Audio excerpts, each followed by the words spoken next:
तो जो गृहस्थी मार्ग में हैं उनको तो ये ध्यान देना चाहिए कि सृष्टि के जो मूल रूप में माता पिता हैं उनका जो स्वरूप संसार में पूजा जाता है, दुनिया की बड़ी बड़ी खुदाइयों में भी मिला है, सबसे जास्ती लिंग मूर्तियां मिली हैं।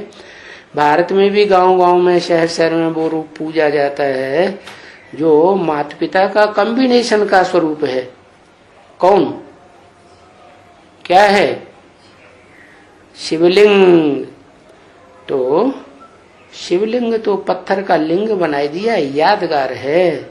वास्तव में उसका भाव समझना है। नाम ही है शिवलिंग, तो जैसा काम वैसा नाम होगा ना।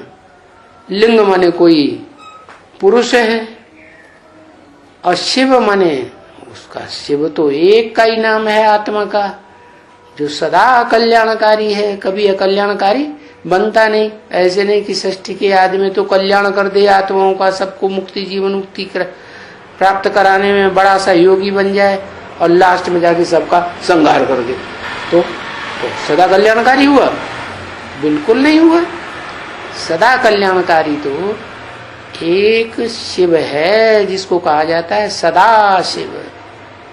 सत्यम शिवम सुंदरम, सदा सत्य है, सदा सुंदर है,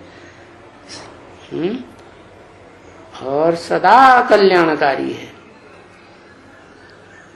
तो उसे प्राप्त करने के लिए क्या करना है?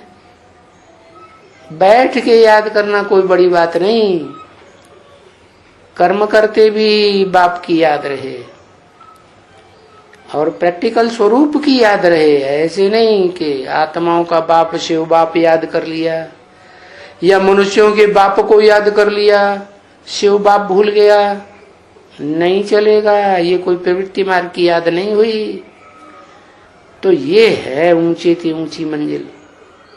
अब समझा ही नहीं है कि शिवलिंग क्या है, क्यों भारत में इतनी मान्यता है, इतने मंदिर क्यों बने हुए हैं यादगार, क्यों दुनिया की खुदाइयों में चारों ओर लिंग मूर्तियां मिली हैं सबसे जास्ती तादाद में, समझ ही नहीं है।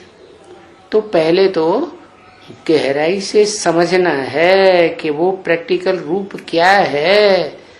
सिर्फ यादगार पत्थर का लिंग को नहीं देखना, प्रैक्टिस करनी चाहिए इसमें बहुत अच्छी। पहले तो ध्यान से सुनना है क्या कि ब्रह्मा मुख से जो वेदवाणी निकली, विद माने जानकारी सच्चाई की, उसको ध्यान से सुनना है और फिर बुद्धि से फैसला करना है, परखना है।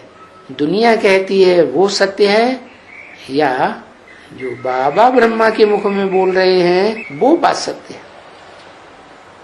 तो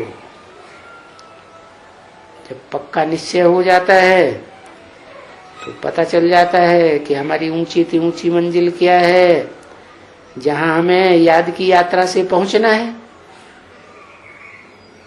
तो बहुत अच्छी प्रैक्टिस करनी चाहिए। नहीं